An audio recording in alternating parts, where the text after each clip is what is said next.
With Nelson Mandela still in a South Africa hospital in critical condition, the final chapter of his life is being written, but his legacy as an inspiration to his country and the world is indelible, and it's reverberated right around the world, all the way to one American lawyer who heard Mandela speak nearly 20 years ago. That moment changed his life, and in time, the lives of hundreds of young South Africans he has helped. Here's ABC's Byron Pitts. Thank you, Father, for the food, for the food. For children by the hundreds living in the ghettos of the South African township of Soweto, prayers for a better life are being answered by this man. Wow, I missed my class. What's up, Livo? You guys come up here quickly. Jose Bright, an American lawyer from Compton, California. You're a long way from Compton, California. Oh, yes. I've been here now 18 years, and this is home. Bright runs a school called Toboho. It's the African name the locals gave him. Roughly translated, it means a gift from God.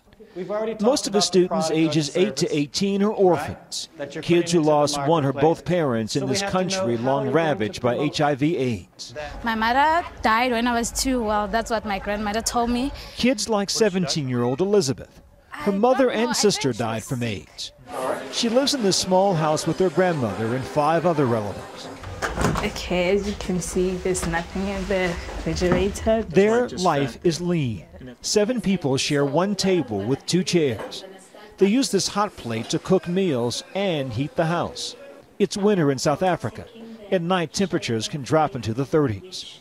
But there's a bright spirit to Elizabeth dark circumstance cannot dim. Thanks, she says, to the American who came into her life. I always smile when I see him. The only reason that makes me wake up in the morning and say I'm going to school is because Mr. Bright is there.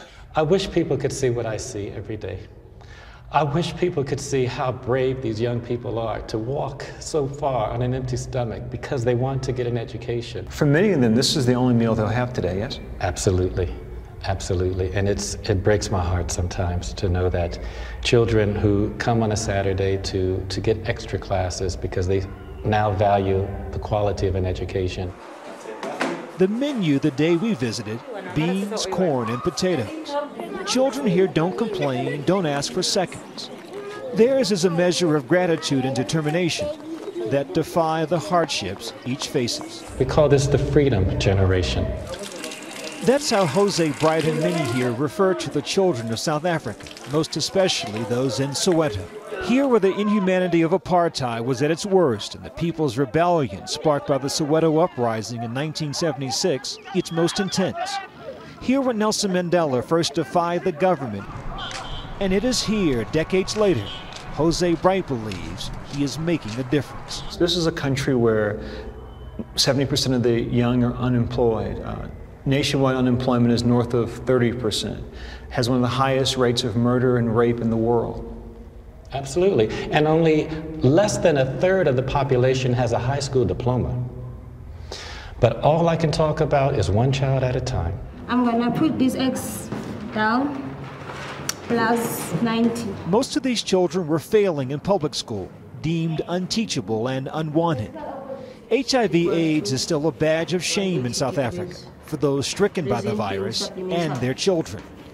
In Jose Bright's school, those children are encouraged, and the results speak for themselves. In 12 years, we've had a 100% pass rate. In 12 years, none of our girls have fallen pregnant. In 12 years, none of our children have been involved in the criminal justice system. Oh, you're an optimist, it sounds like. I have no choice. I have to be an optimist because I see the miracle every day unfolding. Okay, I'm still not happy. Many of his students go on to college. Out of his classrooms have come teachers, lawyers, a doctor. To us, Mr. Bright is a teacher, a motivator, and an advisor. He makes us to see the world as a better place. So for him, he's like our father. But in a country this big, with this many problems, one man can do so much, as we were painfully reminded as we stood in the kitchen with Elizabeth after school. Your only meal today was what you had at the school? Yes.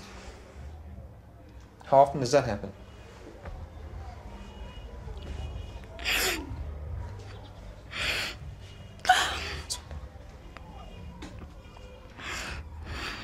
Talk to me.